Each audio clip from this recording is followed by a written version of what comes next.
Harry Potter series का एक ऐसा कैरेक्टर था जिसे हर किसी ने गलत समझा। उसका नाम था Severus Snape. Long black robes, oily बाल और सार्कास्टिक आवाज, एक ऐसी पर्सनैलिटी जिसे समझना आसान नहीं था। लेकिन जैसे जैसे कहानी आगे बढ़ती है, एक एक लेयर खुलती जाती है और फाइनली जब उसकी यादें नजर आती हैं, तब समझ में आता है असली हीरो वही था। इस वीडियो में बात करेंगे उन 5 मोमेंट्स की जहां स्नेप ने साबित किया कि उसके जैसा लॉयल और सेल्फलेस हीरो कोई नहीं था। नंबर 5, उसकी जिंदगी के आखिरी पल, जब सच सामने आता है। स्नेप की मौत ट्रैजिक है। उसे नगीनी से मरवाया जाता है, वोल्डेमॉर्ट के फायदे के लिए, जिसकी पूरी जिंदगी के लिए वो एक वफादार प्यादा बना रहा। वोल्डेमॉर्ट को लगा एल्डर वॉन्ड तभी काम करेगा जब वो स्नेप को मारे, तो बिना किसी झिझक के उसने ऑर्डर किया, नगीनी किल। स्नेप दर्द में चिल्ला उठता है, लेकिन उस पल भी उसका फोकस हैरी पर होता है।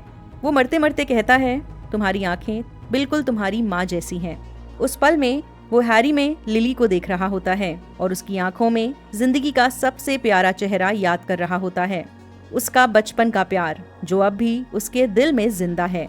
और फिर उसकी यादें सामने आती हैं। ये हैरी को सच बताती हैं, यही कि स्नेप ने हमेशा उसका साथ दिया। उसकी पूरी जर्नी, उसका दर्द, उसका सैक्रिफाइस, सब कुछ रिवील होता है। नंबर 4, हर बार जब उसने हैरी को बचाया, खामोशी से, चुपके से।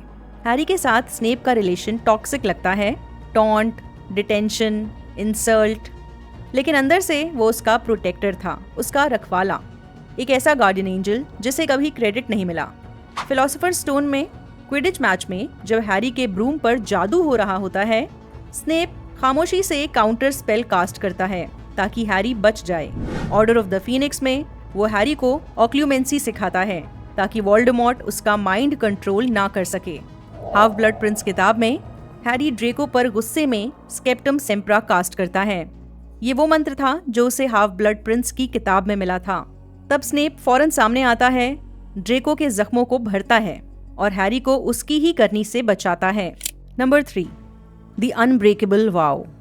हाफ ब्लड प्रिंस में स्नेप ड्रेको की मां नार्सिसा मैल्फॉय के साथ एक वादा करता है।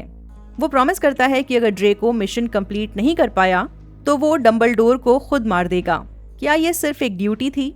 नहीं, ये एक डीपली लेयर्ड त्याग था। उसने डंबलडोर के साथ प्लान बनाया था कि उसकी मौत प्री प्लान्ड हो ताकि वोल्डेमॉर्ट उस पर ट्रस्ट करे, लेकिन डंबलडोर को मारना मतलब हॉगवर्ट्स की ताकत को खत्म करना। स्नेप जानबूझकर इस नेगेटिव रोल को एक्सेप्ट करता है और सबकी आंखों में विलन बन जाता है। जब वो डंबलडोर को मारता है, वो कहते हैं, सेवेरस प्लीज। लोग समझते हैं कि डंबलडोर अपनी जान बख्शने को कह रहे हैं, पर असल में वो स्नेप को याद दिला रहे थे, वो वक्त आ गया है, अब तुम्हें मुझे मारना होगा। एक ऐसा इंसान जो अपने मेंटोर को मार रहा है, जिसे वो रिस्पेक्ट करता है, सिर्फ इसलिए ताकि वोल्डेमॉर्ट उस पर भरोसा कर सके और हैरी सरवाइव करे। ये किसी भी एंगल से विलन वाली हरकत नहीं थी, ये इमोशनल टॉर्चर है जिसे स्नेप ने खुद पर लिया बिना शिकायत किए। नंबर 2, स्नेप का डबल एजेंट बने रहना। डंबलडोर के लिए काम करना आसान नहीं था। वोल्डेमॉर्ट जैसे मास्टर मैनिपुलेटर के साथ डबल गेम खेलना, छोटी सी चूक और मौत। स्नेप हर मीटिंग में वोल्डेमॉर्ट के सामने झुकता था, उसके सब राज सुनता था और फिर चुपके से डंबलडोर को सब कुछ बता देता था। हर पल वो 2 दुनियाओं के बीच जी रहा था। एक में सब उससे दुश्मन समझते थे, दूसरे में कोई उस पर पूरी तरह से भरोसा नहीं करता था। और फिर भी हर दिन उसने ये गेम खेला बिना कोई तारीफ पाए। उसका सिर्फ एक ही मिशन था, हैरी को जिंदा रखना, क्योंकि वो लिली का बच्चा था। हैरी की जान बचाना स्नेप ने अपनी जिम्मेदारी समझ लिया। नंबर 1, जब उसने लिली पॉटर के लिए साइड बदली। चलिए रिवाइंड करते हैं। स्नेप पहले वोल्डेमॉर्ट का डेथ ईटर था। उसने डार्क मैजिक सीखा, वो स्लिदरिन का था और हर उस आइडियोलॉजी को फॉलो करता था जो पावर के साथ आती है। लेकिन सब कुछ बदल गया जब वोल्डेमॉर्ट ने लिली पॉटर को मार डाला। लिली, जिसे स्नेप ने बचपन से चाहा, जिसके लिए उसने अपना ईगो तक तोड़ दिया, जब उसे पता चला कि उसकी गलतियों की वजह से लिली की जान चली गई, तब स्नेप ने अपनी पूरी जिंदगी उसके बेटे को बचाने के लिए डेडिकेट कर दी। वो डंबलडोर के सामने गिरा और सिर्फ एक ही लाइन बोली, एनीथिंग, यानी मैं उसे बचाने के लिए कुछ भी करूंगा। डंबलडोर को पता था कि स्नेप लिली को चाहता है, लेकिन कई साल बीतने के बाद भी उसकी चाहत कायम थी। एक मौके पर डंबलडोर स्नेप का पेट्रोनस देखते हैं। वो एक डो थी, एक हिरनी, एग्जैक्टली वही जो लिली पॉटर का भी पेट्रोनस था। पेट्रोनस एक पावरफुल प्रोटेक्टिव चार्म होता है जो किसी विजर्ड के सबसे स्ट्रॉन्ग इमोशंस यानी खुशी और प्यार से बनता है। जब डंबलडोर ने इसे देखा तो कहा, आफ्टर ऑल दिस टाइम, यानी इतने वक्त बाद भी। स्नेप ने कहा, ऑलवेज। स्नेप का पेट्रोनस वही है जो लिली का था।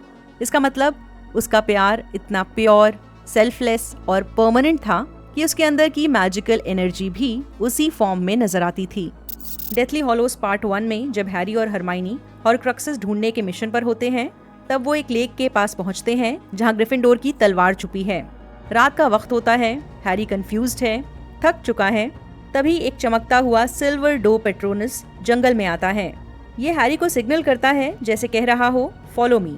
हैरी उसका पीछा करता है और लेक के अंदर ग्रिफिंडोर का स्वॉर्ड देखता है। ये वही तलवार है जो किसी हॉर्क्रक्स को डिस्ट्रॉय कर सकती है।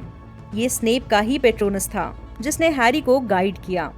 कई साल बाद भी, लिली की जेम्स से शादी के बाद भी, यहाँ तक कि लिली की मौत के बाद भी, स्नेप का दिल सिर्फ उसी के नाम था।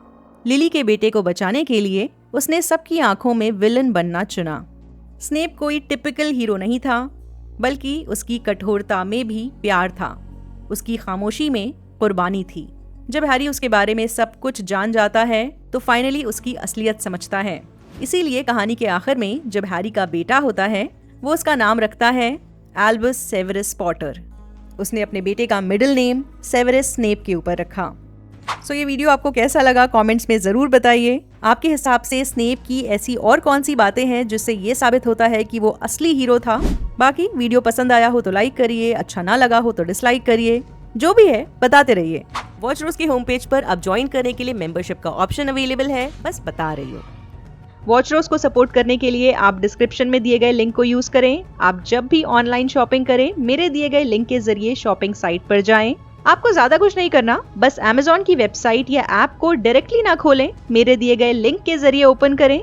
इस लिंक के थ्रू आप जब भी शॉपिंग करेंगे तो उससे मुझे कमीशन मिलेगा। आपके सपोर्ट से मैं अपने चैनल के लिए फुल टाइम काम कर सकूंगी और दूसरा काम नहीं करना पड़ेगा, जिसका मतलब ये हुआ ज्यादा वीडियोस।